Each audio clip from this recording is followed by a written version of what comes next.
Hi there, and welcome back to the Few Show. Today we have Spencer. Spencer is a six-time team leader at Seed, Series A, and publicly traded B2B SaaS companies.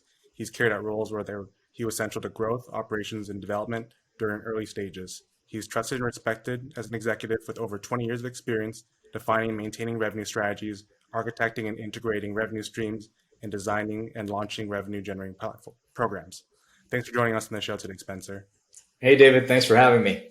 So I took a look at your LinkedIn and I noticed that you don't call yourself a CEO, but instead a CRO, a Chief Revenue Officer. Why is that? Primarily for optics, also to reduce some of the sales outreach. What I really try to strive for, having obviously a background in sales and driving revenue, is I try to respond to every outreach that I get from an individual salesperson. And there's a couple of reasons for that. Obviously, out of respect for their effort, and you never know. I mean, just through networking and through understanding, potential value propositions and what they're offering, there may be some fit. And so I've created some really good connections from, people doing the sales outreach. And I've actually tested it, having the CEO title versus CRO title, and the volume of sales outreach goes down, when you're CRO. So I thought that was great. And it's also a natural transition from my previous roles versus that hard skip to CEO. And it keeps me humble, to be honest with you, right? As despite me leading, every function the organization, it's keeps me focused on the things that do drive revenue and has that cross-functional alignment. Can you describe in greater depth what I guess your understanding of, or how do you define a CRO, and how does that differ from a CEO in terms of the day-to-day or their domains of responsibility? Yeah, great question. So, for example, one primary difference is the engineering team rolls up to me as CEO. So as CRO, that typically wouldn't be the case. And so I'm the product owner and I am overseeing engineering. And the language and the priorities is completely different than revenue-driven functions. And with engineers, you being an engineer, you would completely probably relate to this.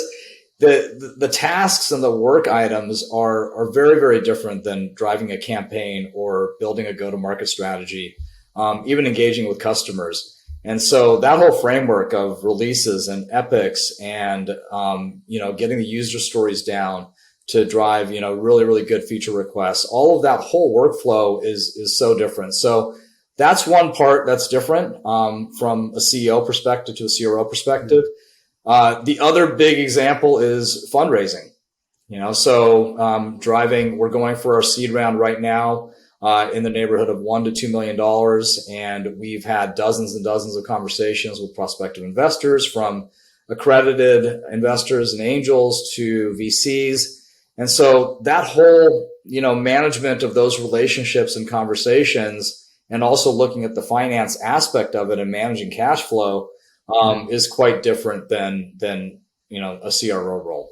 Is it your intent to hire a CTO and a CEO down the line, or do you plan to blend the roles for a longer duration of time? Yeah, so currently we have about 15 people in the company. Some part-time, some full-time. They're all 1099 and contractors right now, but very, very committed to ioAudio and its growth. Plus, we've got two development firms, one in Ukraine and one in Poland, and a couple of great guys in Pakistan that's working on the main platform, and then our design firms in Vancouver. So, yes, the idea is that we're going to bring on a director to a C-level to oversee the technical and also be part and parcel the product owner and customer facing in terms of capturing those user stories and converting those into requirements. Related to that, we will have a project manager and a business analyst. We want the business analyst because they're the people who can, map out the flow charts, do the diagramming, obviously, author the right user stories, all of those things in conjunction with a director of engineering. And the project manager is going to be there not only to align the technical, but to also maintain alignment between marketing, sales, product, and engineering, and of course, finance. So we want to kick off with the right alignment across all the functions. And it's one final note on that. It's even more critical in this virtual environment, right? So it's really, really difficult when everybody's just moving 100 miles per hour and keeping all that alignment that's required. So the project manager and the business analyst is going to help with making sure that that happens in a virtual environment when we're moving at such a fast pace. And you've been remote from day one, is that right? Correct. Yeah, we have no plans of launching an office. The plan was really never to launch an office. It might have been something that we would have considered for optics and for corporate presence. But now with the pandemic and everything that's happened over the last year and a half, it's just confirmed the need to not have that overhead and extra management at this stage. So yeah, there's no plans to launch an office. And we will grow in the next few years. The plans are to grow to about 60 to 100 people. So, and again, there's no line item for an office expenditure. Remote's definitely efficient in terms of capital expenditure and trying to maximize your runway with the amount of money that you raise. It is. And, again, the pandemic's just accelerated adoption of Zoom and all the tools that we are, obviously very familiar using. And so that's exciting because that's really just shortened the onboarding around that collaboration piece. Whereas it normally would have taken X number of months or, a bunch of time to really socialize through virtual settings and situations. Now we don't have as much of a concern there because people, understand how to use these tools and communicate. It's more now the conversations around understanding fatigue, understanding exhaustion, understanding if people have really created the boundaries within their homes to separate work and their personal life. And they're comfortable in terms of communicating that so that we have a good understanding and we can collaborate to make sure that people do get the breaks that they need and they're not overdoing it. This is really the challenging part in the virtual environment that we're seeing.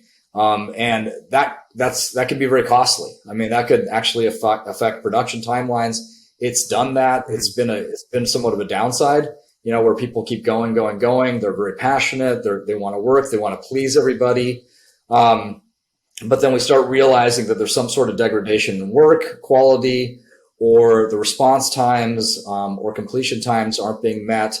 And so we've got to just, interact and intervene and say, look, why don't we take a break on that? Maybe reroute into another area and we'll get this work over to somebody else. And then we start seeing that they're just fine with it. They're just moving. And so I think that's the biggest challenge with this remote, not having an office situation. So you mentioned looking for a project manager who's able to be pretty competent in a remote environment. Are you currently looking for one, or is there someone you've already found? No, we're looking. Okay, all right. Yeah, we are looking. Yeah.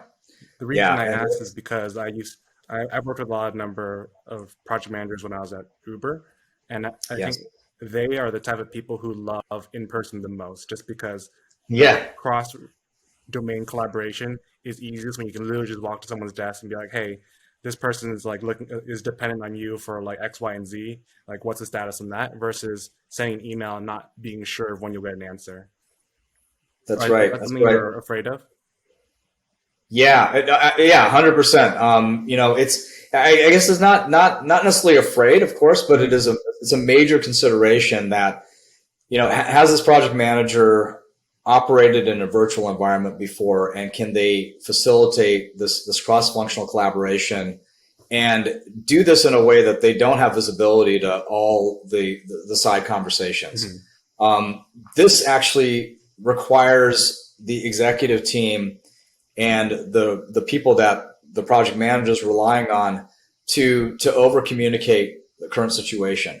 What they normally wouldn't have to do, or we can get together. So that has to be something that is cultural and systemic across the board, where there's that communication.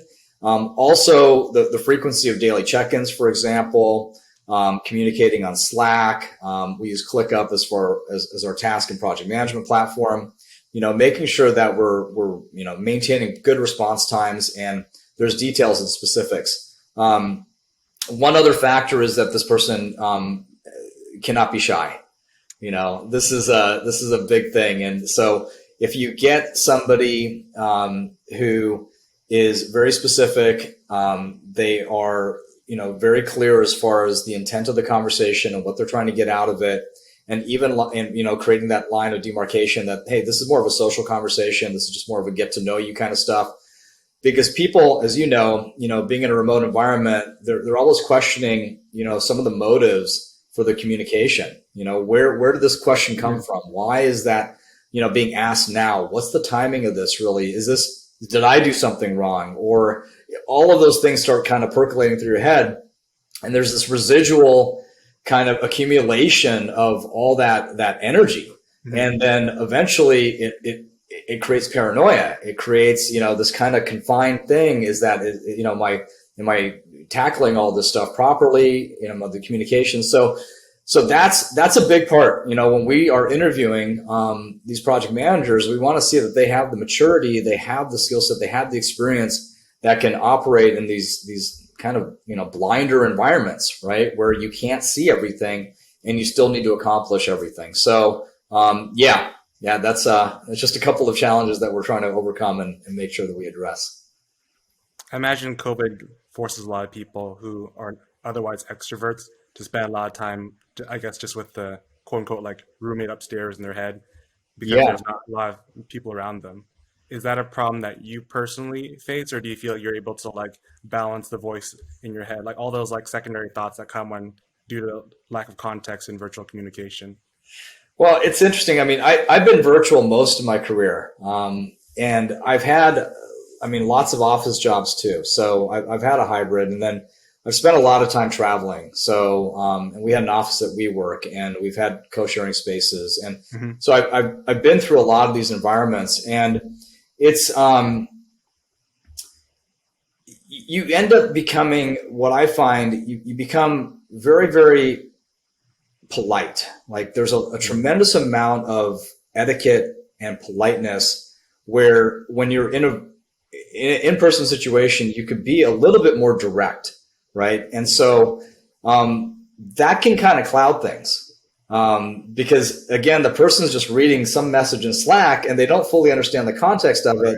And they're busy and they're cranking away and they just want to get a quick response out. But that's not really giving you the full story. And so that's a big issue, as far as, being able to just move things as fast as you want to move them and then just not getting the full context of that response. See that a lot.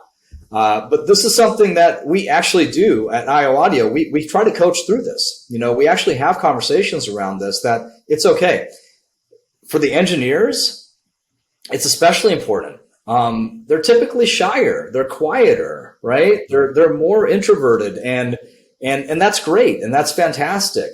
But in a remote situation, you need that clarity. You need that understanding. You need to know where they stand in terms of, coding out a feature and exactly, when they think they're going to be done or, trying to figure out the timing there.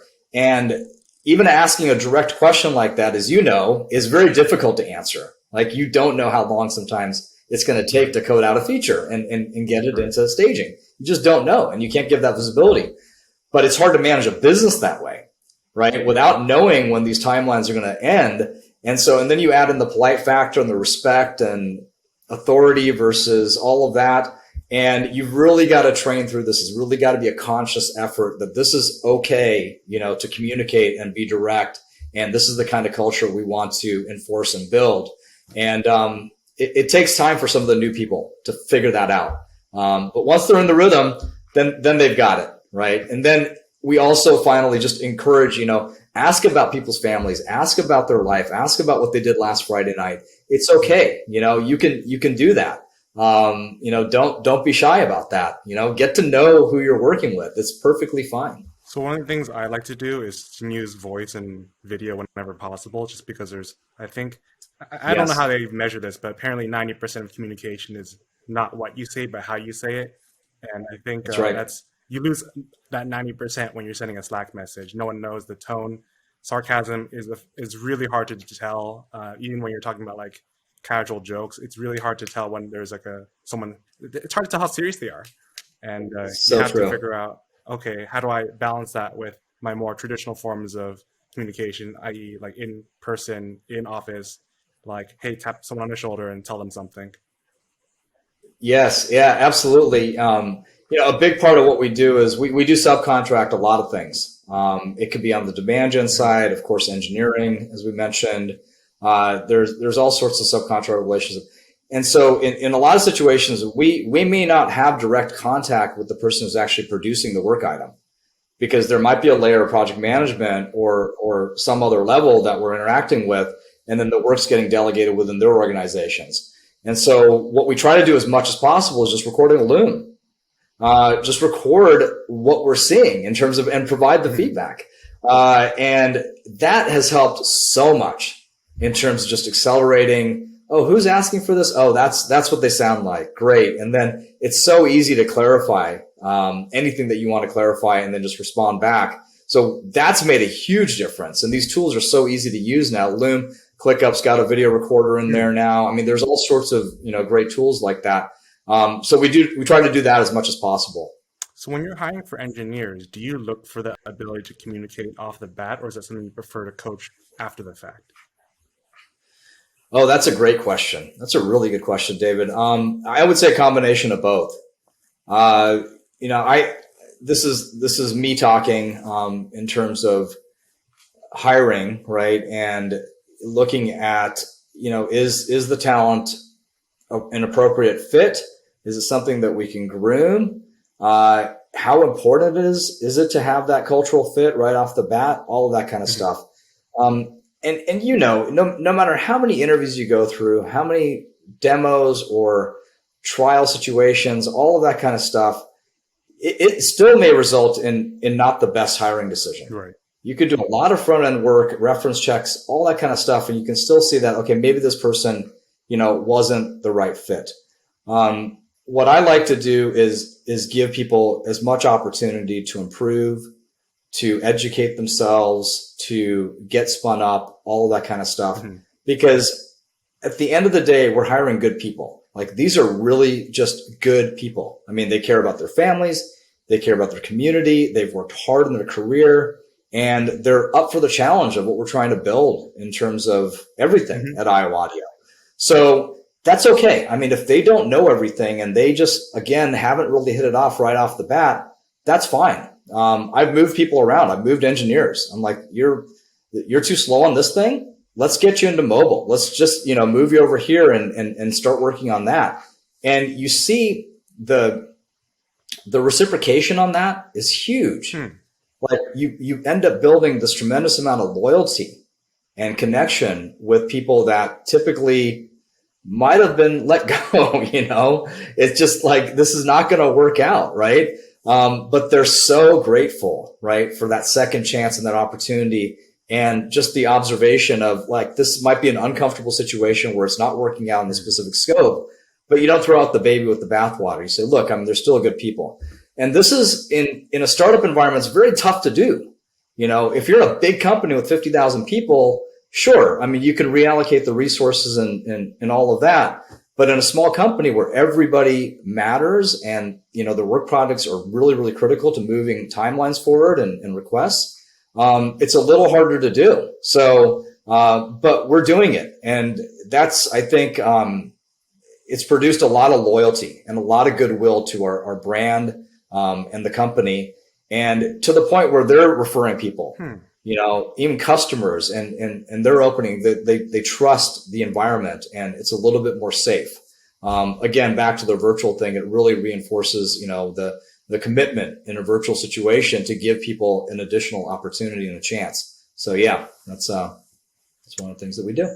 What's the chance that you've seen, or I guess from your history, what is the probability that someone takes that situation and turns it around and ends up being like a stellar performer? Wow. I've seen that a few times. Okay. I've seen that a few times, but it's not so linear in the sense that the intent might be there, the the commitment again to the brand and the culture is there. And obviously they've got that skill set, but it's not always transferable to, are they the right kind of coachable? Right. Do they have that presence, cross-functionally, or, that next level present? So it's worked in some situations. But this is something we're working on.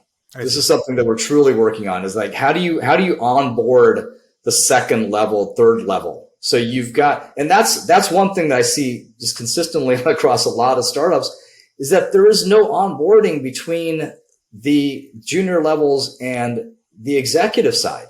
It's starting to happen. I'm part of Revenue Collective. They've got great programs to coach associates into executive level positions. And so they get a full understanding of what they're walking into, some of the nuances, all of that kind of stuff. But within a lot of organizations, it doesn't exist. In large organizations, it might. And in really forward-thinking organizations, sure. But in a startup, in a virtual environment, there's not a whole lot of bandwidth to do that. So you end up hitting these inflection points, right? In terms of growth, in terms of financing, outside capital, and then that drives the next iteration for the org and the team. And so if that junior person hasn't been properly mentored and coached and transitioned, they're going to miss out on that opportunity, and the organization could miss out on a potential really solid senior level promotion, right? And having that part of the team. So, I think that's a gap that we're actively trying to figure out and work on and try to understand how we can do that better in a remote environment. A lot of the founders I talk to have this philosophy. I wouldn't say it's a majority, but at least a lot of the ones I've talked to have this philosophy that they only want to hire senior players because they're trying to grow at such a rate that they're not sure if they can afford to invest time into junior, call it engineers, product managers, product planners, etc. Do you feel otherwise? Yeah, I do. Absolutely. Because, senior level people will bring their own, they'll bring their own baggage. I mean, as much as they understand what to do, they've also got, baggage. And it may not be the right cultural fit. What I look for is people that can create process and adhere to process, and they're comfortable doing that. For example, as we're looking for this director / senior level person to oversee engineering and also be the product owner at this point, if they can't fit into a 30-day agile sprint, right, with constant customer feedback and requirements for customer development, and then also that collaboration with sales, who's creating, the right pipeline with the direct sales, the channel opportunities, the partnership opportunities. We're looking at all of that. Then they could be stellar. They could be fantastic, but it's not going to work in our environment. So, senior level people, they're fantastic, but they also come with, their nuances.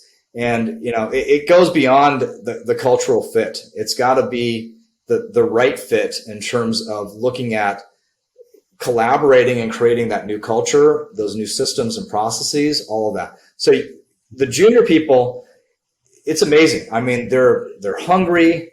They are, they're process junkies in a lot of cases. They get it.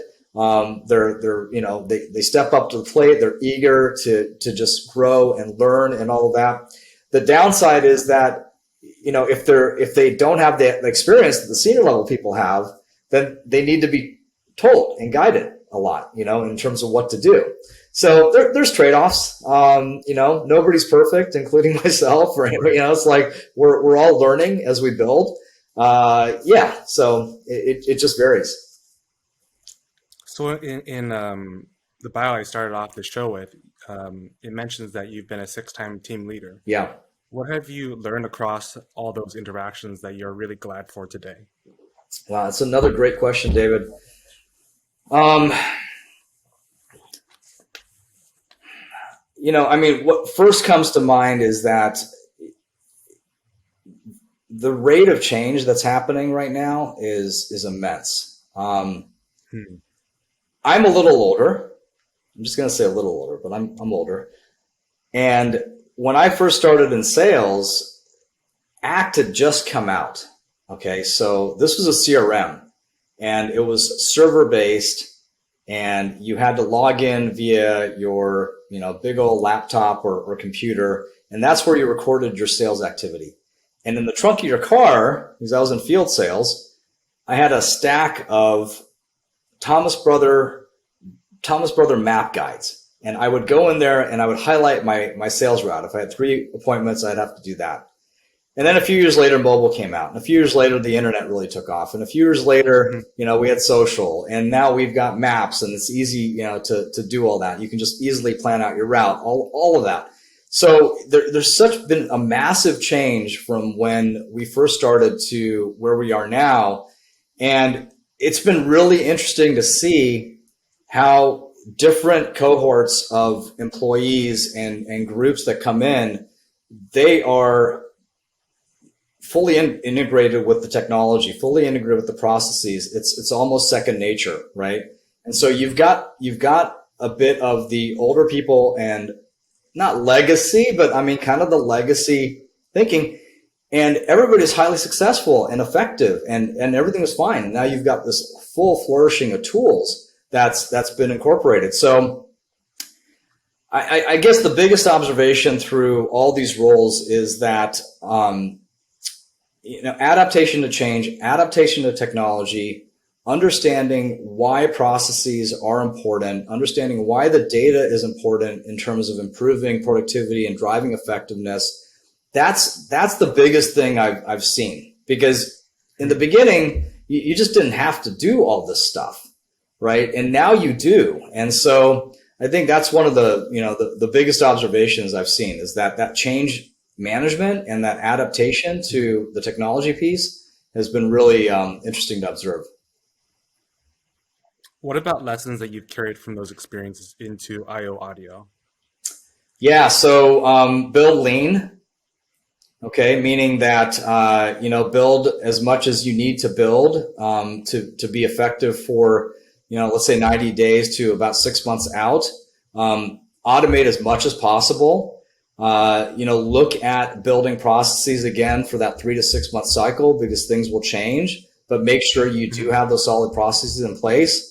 Don't stop and wait for everything to be perfect. Do not, because it just never is. And go ahead and just get it out there, do it, get the feedback, and then continue to iterate on the processes. Right now we're going through transitions in terms of engineering.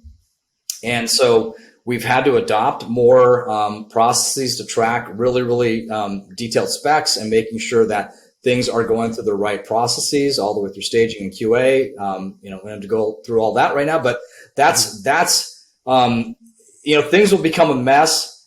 Being able to observe that things are not going well and stepping back and saying, okay, we need to create a process here, is really important. That's the biggest thing at ioAudio, is that one of our core values is be a better listener. And that starts with understanding what your current situation is and asking the right questions. And you see this a lot in startups, is that they do get pretty far down the road and things are crazy. Like, it's just like, how are these things operating? And there's no processes, and there's, all the transparency's gone out the window, and things have gotten a little too big and crazy. So, that's one thing that we're trying to do more at ioAudio, is that we listen, we understand what the benchmarks and the best practices are. We try to bring those processes in, and we're not committed to staying to that process for like the life of the company. It's not important. Just look out 3 to 6 months and be comfortable with those changes and adaptations. And so that's what we do. Every quarter, we look at everything, and we go ahead and change things. How do you choose the appropriate time to build a system and process around something? For example, some people have the philosophy of, if I'm going to do it at least twice, I'm going to build a system or process around it. Some people feel like I need to do it at least 10 times before it's worthwhile to build a system or process around it. If you over optimize too early, you just spend too much time planning to build something that may not be used. Or if you do it too late, then you just are a little less efficient along the way. How do you know, or what is your personal preference on the right time? To me, it comes down to people. Okay. I mean, so if you've got, and back to the senior level, junior level, and their understanding. So if you've got people that need to be groomed, they might need some more structure and process to understand exactly what to do next. If you've got somebody more senior level and they can just take the ball and run with it, that's cool too. I mean, that's fine. So it really depends. And those people change, right? In a startup, your early group may have materially changed, even 6 months down or even 3 months down. So that's a big factor, for sure, is just looking at the composition of the people, understanding what they know, what they don't know, and then going, okay, we need to optimize or build a process to connect all these people and make sure that we're hitting our objectives. Excuse me. So that's a big factor. It really comes down to the people. So when you were building ioAudio for the MVP, is the target customer of the MVP and the customer of today the same? And if not, how did it change over time? Well, I think we got a bit lucky. We had a great partner here in San Diego. Company's name is Rehinged, and Jim and Mati they're fantastic guys. Jim's the CEO. Mati heads up product analytics. He manages the dev teams. So they got involved with our company very early. We were able to leverage their algorithms and technologies to identify intent, identify ideal client profiles, really look at that. And the biggest result of that was really the conversations. I mean, the technology was there and that helped a lot. But they really were able to fine tune and say, look, I mean, this is a digital transformation tool and or a productivity tool. Then we took it a step further and said, okay, now what's the best channels? What's the best messaging to reach that? And now we're booking dozens of appointments per week. And it is like made a night and day difference. Now, prior to that, I thought, okay, well, we need to go granular in terms of sales productivity. We need to go into, HR, or we need to go into healthcare, or, go sell to teachers and things like that. It was a much more kind of granular segmentation approach. And then I was having a hard time. I'm like, how are we going to possibly do this? And so a lot of the comments back from VCs, advisors, all of that, don't go too broad too fast. Okay. Right. Focus on one segment, crush it, get your processes down, and then duplicate it out. And I said, well, in my background, I came from ClickUp, right? And I understand the task and project management space. I look at unified communications and I look at what Slack has done, and you look at all these tools, and yeah, in some cases they did go into a specific segment and then they started building from there. Maybe in the early days for their MVPs, they had to focus in because they just had to get those use cases really tight. But very quickly they said, okay, this tool is relevant for all functions. And it's okay to go horizontal and broad. So the same thing with ioAudio. We said, look, I mean, the ICP is people with productivity and or digital transformation in their title. Let's not worry about the verticals. Let's not worry about company sizes. Let's not worry about geos. We can go and we can target any of these markets on LinkedIn, even on Twitter. And that's what we've been doing. And it's worked really, really well. We're booking about 50% of the connection requests that we get, 30 to 50%, will connect with us. And then this is through the LinkedIn automation piece, of course. I'm just giving you one specific example. 30 to 50% will connect with us. About 30% of those will take the first intro meeting. And then once we get the intro meeting, we're converting that to about 80 to 90%. They're saying, yeah, we want to join your beta, or yes, we'd look at, doing some sort of licensing agreement. We want to move on to conversations for a proof of concept, where we can get hundreds of our employees using the platform, all of that. So, if we had stuck to one specific niche, like education, I think we probably would have ended up limiting ourselves. So it was okay to go broad. But it took partners to kind of help us realize that that's okay. And then you start looking at what the competitors are doing, and you start looking at, again, the productivity unified communication space, start adding it together, and you go, yeah, it's okay for a startup to go broad, and we're proving it. So Those numbers you shared on LinkedIn Automation are probably the highest I've ever heard of. Is that for your specific account, or is this for any of your sales team? yeah. So it is that's a great question. So my specific account, obviously the chief revenue officer, CEO, founder makes a big difference, right? And then if you go into any connection with sales, customer success, marketing, okay, that's even going to have a higher level of conversion. But what we're finding with our BDRs, and then obviously some of the other LinkedIn accounts that we have, it's about 50 to 60% of the volume that I can generate based on my profile, which is still great, in my opinion. I mean, that's pretty good, that we can do that. It's not in the single digits. It's not like 10 or 15% even, which is great. So yeah, but there's definitely a variance. That's a really keen, astute observation. Founder, CRO, CEO, very different than a BDR role. Yeah. So have you done the calculations and the numbers in terms of assuming those numbers that you just shared for your BDRs, and I guess divided by their cost to figure out the cost of acquisition of a customer compared to, I guess, your budget and how long it takes to get paid back through the, I guess, actually, are you currently pricing for your initial customers, or are you doing it for free? no, right now it's all free. It's all free. Right now it's all free. But in about a month, we're launching our paid plans. I see. And can you detail what the play plans might look like, or just a loose preview? You don't need to give all the specifics.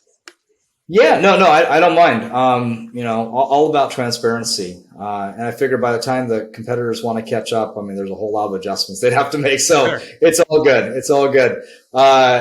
So there's a free plan, there's a premium plan, there's a paid plan. A free plan, a premium plan, and a business plan.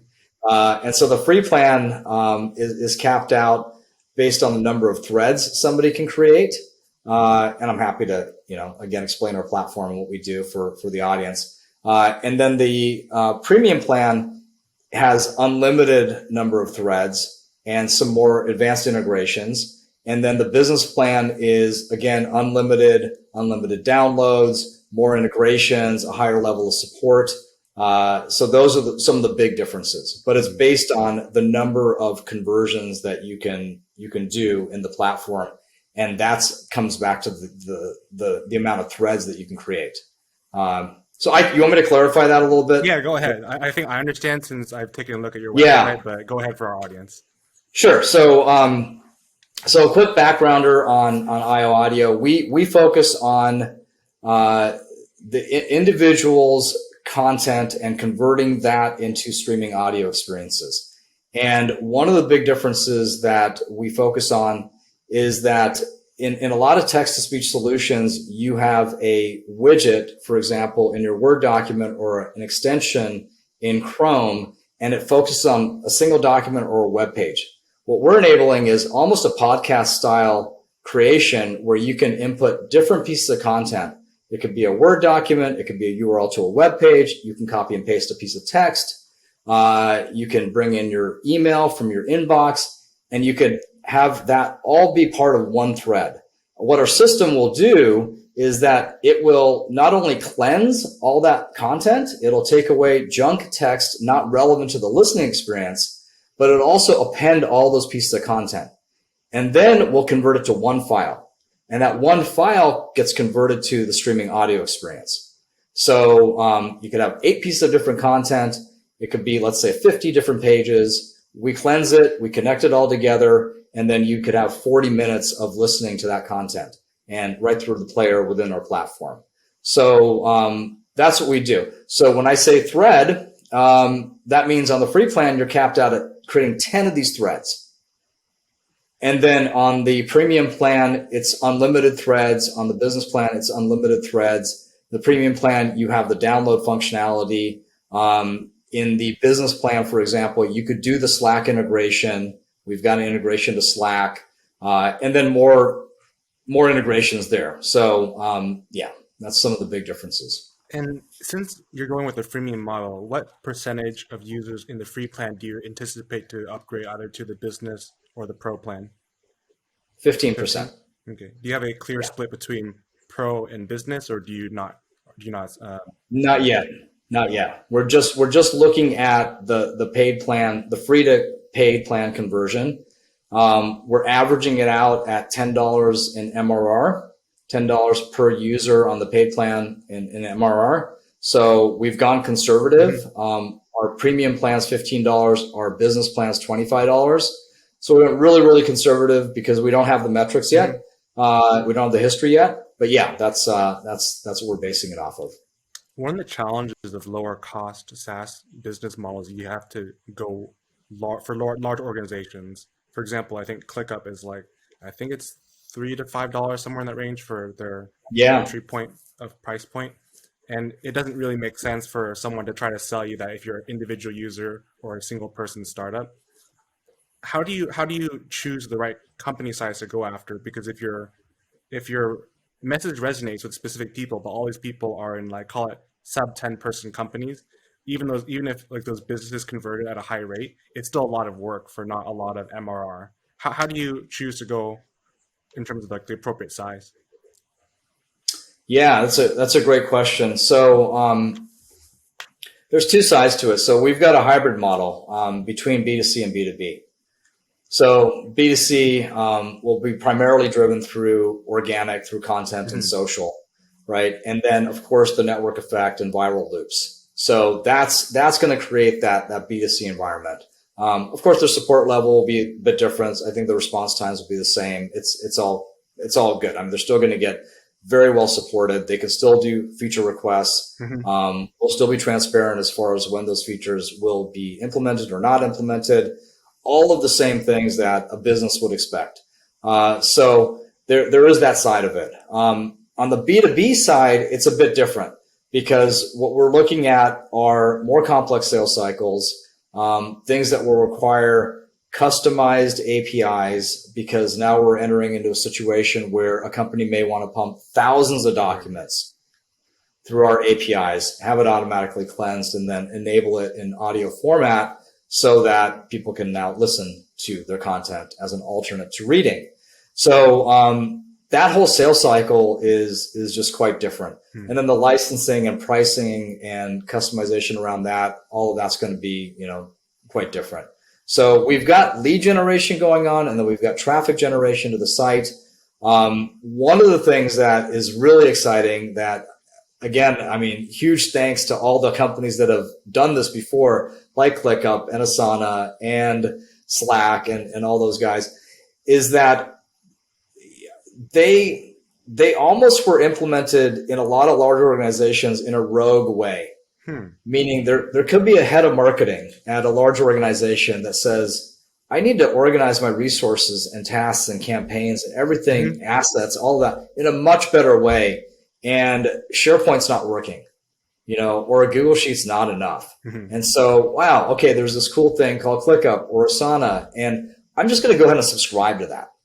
And I'm going to start organizing my team and all my projects with these systems. But meanwhile, the COO or whatever their process is for bringing in a new technology or a platform within the organization hasn't been really approved in a corporate sense. Right. What ends up happening is in a large organization, you start seeing, okay, well, yeah, there's this marketing team that's using this project management, task management platform. Oh, and HR is using it too. And, oh, yeah, well, the sales department for enablement, they're using it too. And you start saying, oh, well, there's hundreds of users that are using this platform. None of them are communicating with each other. None of them know that they've licensed or contracted or just, signed up. So now you've got this opportunity to go into the organization and say, let's drive a master sales agreement. Let's get you discounted pricing. Let's get you customer success and, a higher level of customer support. And so those conversations, ioAudio is going in the same direction as that, where we are introducing and educating the market in terms of audio enabling their content, which they haven't really thought about because it's quite cumbersome, right? Editing all these documents and sticking it through some sort of text-to-speech solution. And we've removed all that heavy lifting. And so we're introducing and educating the market. We've made this technology a lot simpler to use, a lot more efficient for a lot of people, and it sits in the middle of people's workflows. But this is not something that's top of mind for many people. So that's the kind of approach we're going to with the B2C and the B2B side, is that we're probably going to get a lot of individuals at large companies going rogue, using this to drive personal productivity. Mm-hmm. And then we'll see an opportunity to maybe develop something for their company in a larger sense. Mm-hmm. We're also looking at these individuals becoming champions. And so they also can be fantastic ambassadors. They can open up a lot of doors within organizations if they're committed to our brand, the value and the productivity that they're getting from our platform. That's a fantastic lead source also. So it's all of those things that we're looking at, and making sure that we're appealing to all those kinds of segments. As a fun side note, my team uses ClickUp for our internal team nice management.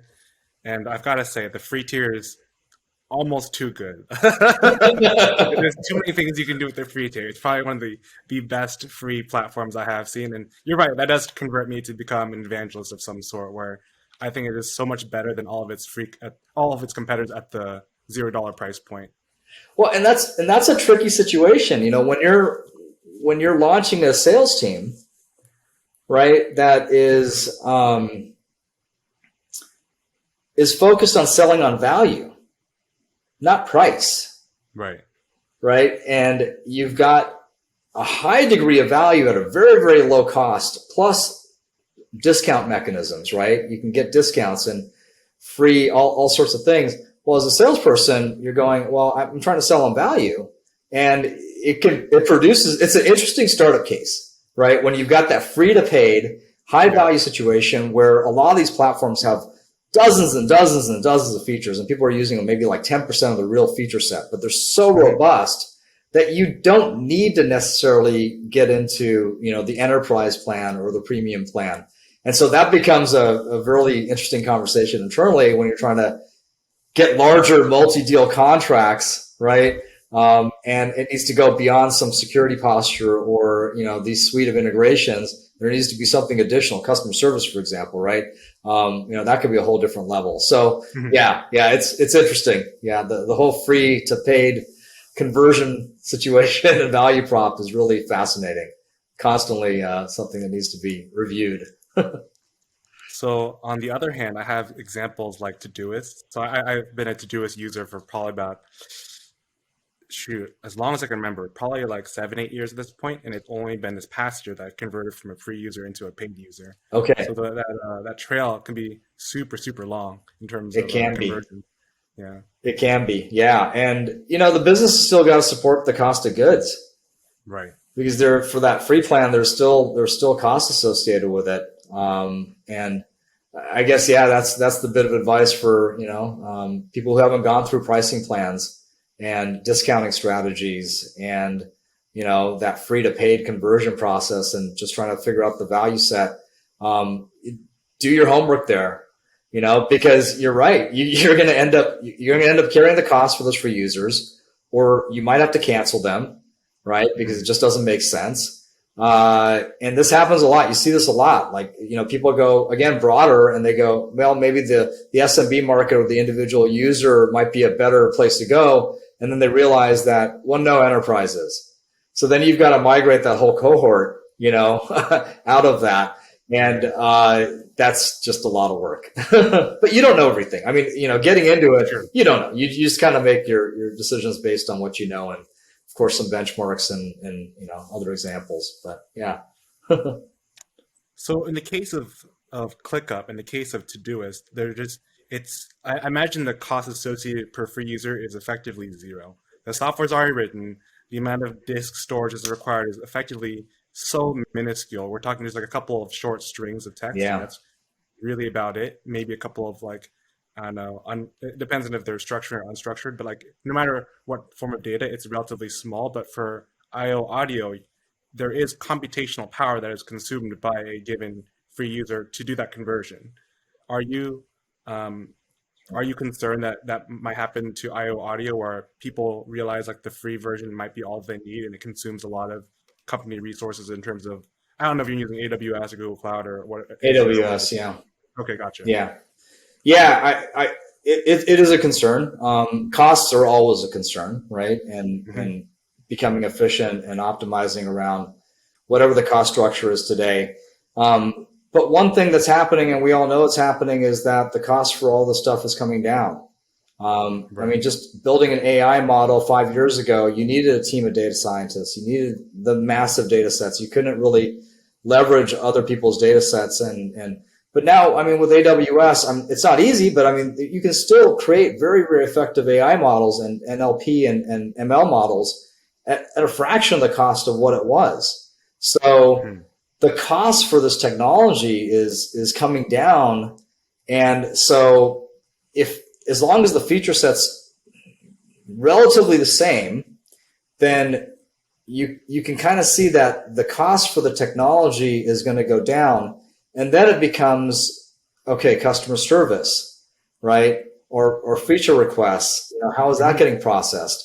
And if you look at it, you would probably know this better than I would, but I mean, roughly, 1 to 2% of your base is going to require some sort of assistance, via a ticket or a chat or something where they're going to need help.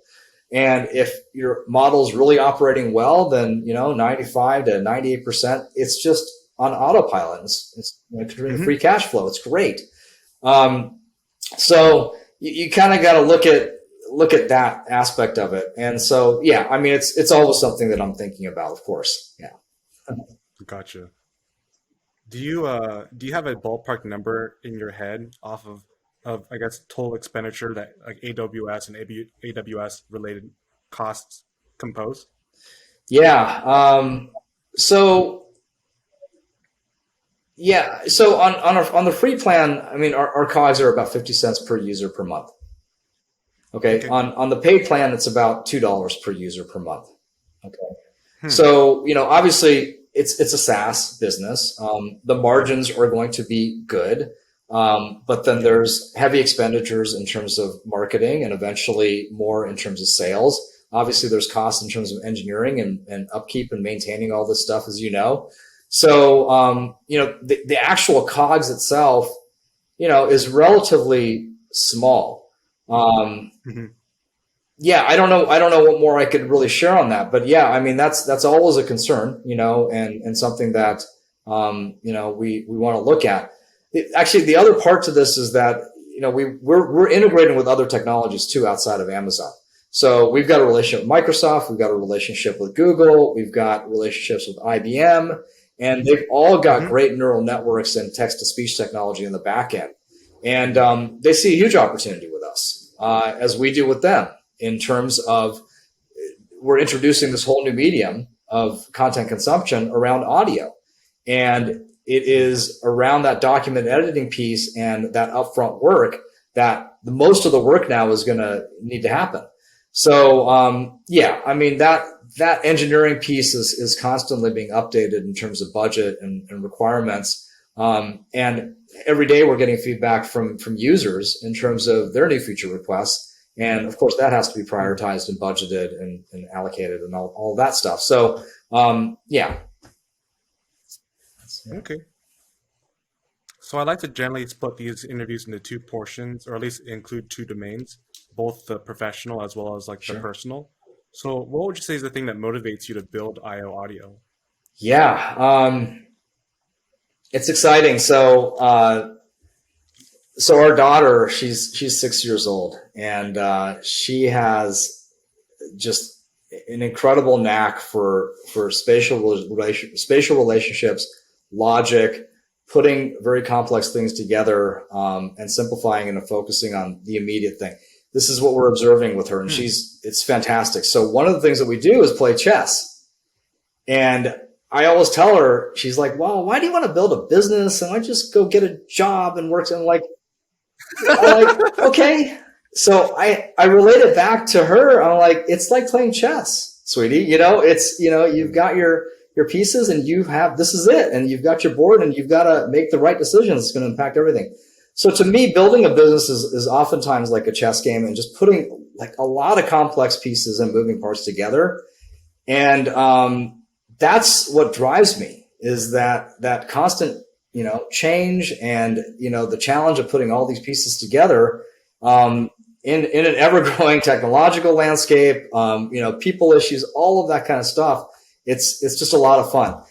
And there's really no holds barred in terms of creating the culture, the coaching relationships, Right. Grooming people, making a difference in the things that you do in people's lives. I mean, that is like unrestricted. I've oftentimes found, you work for other companies and other cultures, you have to just kind of stick to your lane. If you go too broad, it's confusing for people. If you're asking questions outside of your role, it's just very like people have a hard time processing that. I don't like those limits. I just don't. And so fortunately, I'm in the position where, we've been able to bootstrap this company to this point. As I mentioned, now we're going for our seed round, and those conversations are going really well. So it's exciting putting all this together. And I guess one last note on that is that, I've been working on this for 9 years. And it's not a story of like, wow, he just doesn't quit. I mean, when is he going to give up? Like, that's crazy. 9 years. What happened was that it was a classic entrepreneur story where I saw a problem and I'm like, let's build something to fix and solve this problem. It's something that personally relates to me. I was commuting from San Diego to Hollywood, and I had a great job up at J2 Global in Hollywood, but we had a great life here in San Diego. And the family's down here. It's all that. I've lived about a quarter of my life in Los Angeles. I didn't want to move back to LA, and new marriage, kids, part of the plan, all that kind of stuff. So, I was commuting and I'm like, this is crazy. I'm coming to the office. I've got all these emails and attachments and things that I now need to sit and catch up to. What if I could just listen to them?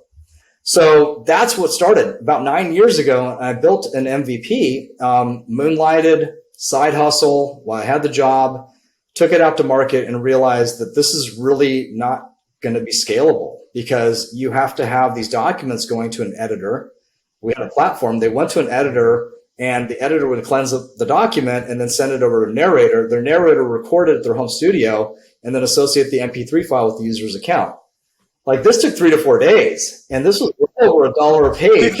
And this was not a SaaS platform. This is crazy. So I'm like, all right, cool, solution, got a good platform, awesome, but this is not going to go anywhere. I can't get behind this pitch. There's just no way I can go raise money behind this. Then we built an MVP2, and then similar situation. The technology wasn't there yet, but in the last 3 years, with the rise of neural networks, the dramatic reduction in building AI models and ML models, that made the difference. And so it was an exercise in patience and passion and market timing and saying, okay, I'm going to stick with this. I'm going to keep this on the back burner.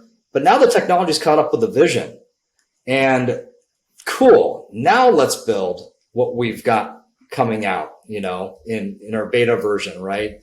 Let's build that. And then the accessibility to the cross integrations with Google and with everybody, right?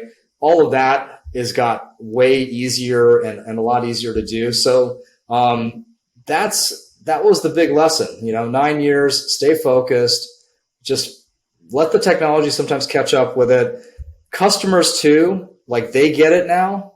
The pandemic's just accelerated everything in terms of that. So people do want alternatives at home and while multitasking, and they understand. I mean, with Rise of Clubhouse and just audio is having its moment. So all of that, you have to just be patient, and just say, look, I mean, you got to look at market timing, technology timing, all of that. Cool. Costs of, customer acquisition have come down. Okay, now is a good time to launch this product into the market. And awesome. Now we can get 100% behind it and go full force. Timing really is everything. I think there's probably at least a good half dozen companies that tried to do what Uber and Lyft did before they existed. But due to the lack of cellular penetration, you really can't scale. And if you don't hit that appropriate network scale, then any network-based business. That's right. That's right. I mean, and could you imagine if Fiverr launched in 2002, 2003? Right. It just like, would people have gotten it? Would people have trusted their secrets and information to, a freelancer in Chennai? I mean, it just doesn't make any sense, right? And so, yeah, market timing is so critical, and you hear that so often in entrepreneurial communities and people who've done this, is that timing is everything. And sometimes, forcing it before it's time, you could burn a lot of cash and you could burn a lot of people out and resources. I've desensitized my family a lot because, my dad will ask me, "Oh, you've been talking about this for so long, 9 years, what's wrong with you? How come," he does it. I mean, he does. That's a little harsh. He's extremely supportive. He's there for me every step of the way, but he doesn't have that software technology background in the sense that, what we do. And you got to be just patient. Sometimes these tools, need time to mature and catch up and work all well together. And, a lot of people aren't going to understand that along your journey. So, and it goes back to that whole story of entrepreneurship and being a founder. It's a very lonely journey in a lot of ways. There's a lot of people that won't understand, what mistakes you're making and the successes you're having and that whole piece of it. So you hear this a lot. I mean, it just takes grit. It takes digging your heels in. It takes that passion to the mission that you're trying to drive for, and not giving up. And then right back to ioAudio, it's about just being a better listener, right? Just listening to everything, listening to yourself, listening to the macro situation, all those things, and then just saying, okay, this is now, it's a judgment call. It's a gut decision.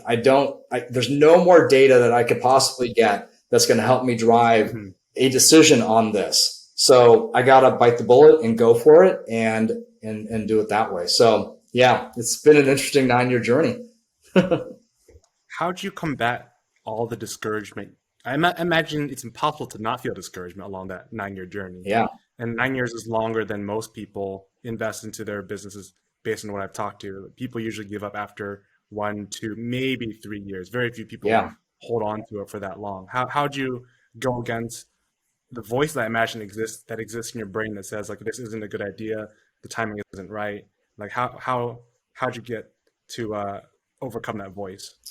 I think it goes back to that wanting to challenge yourself in ways that you traditionally wouldn't get in a W-2 situation. And that's for me, I mean, that trumped everything because I love learning. I love educating myself. I love, again, collaborating and sharing all these things. So these challenges, you just won't get at work. You just won't get them. And so if that drives you, if that motivates you, and that, as it did me, then that just keeps you going. It's not about the fame and notoriety and all the vanity kind of stuff. I mean, that's cool. But as you know, I mean, it takes a lot of sacrifice and it takes a lot of trade-offs to pursue these ideas. And so, I think it's mostly that, just the drive to want to build something and put all these pieces together and challenge my everything, in terms of that. So my wife's a biomedical engineer and she is fantastic. She's the steady, the stable, the tried and true, right? And she's the reason why I can do what I'm doing and take the risks that I'm taking. Okay, she's the one who's made that possible. As is my family, my dad and mom and the support there, and that's all very, very good. But I'll tell you, I mean, it's really awkward, tough conversations. When you keep saying this is going to happen, this is going to happen, this is going to happen, and it doesn't happen because some deal fell through, or an investor backed out, and we've got to pull money out of license. All of that kind of stuff. It's very, very tricky conversations to navigate. And so I think it's just that inner drive that goes, hey, I'm okay being embarrassed. I'm okay making mistakes. I'm okay. If somebody doesn't get me and understand, it's okay. Eventually they might, or they may not. It's fine. So yeah. Well, I've really enjoyed this conversation. At the same time, I want to be respectful. Thanks, David. So I just like to end all of my calls the same way. For all of our guests who are listening to this What's the best way for them to get a hold of you or to find out more about you and your company? Thanks, David. Yeah, so go to ioAudio.io. That's our website. My LinkedIn, I think I'm the only Spencer Parikh on LinkedIn, I believe. I used to be the only Spencer Parikh on Facebook too, because Spencer's my nickname. My real name is Sachin. So I adopted the Spencer nickname back in my teenage years. And so please, I mean, just feel free to connect with me on LinkedIn anytime. You could drop me an email to spencer@ioaudio.io. I love networking. I love sharing. I love helping fellow founders and business people do what they need to do. So just don't hesitate. I look forward to hearing from you guys.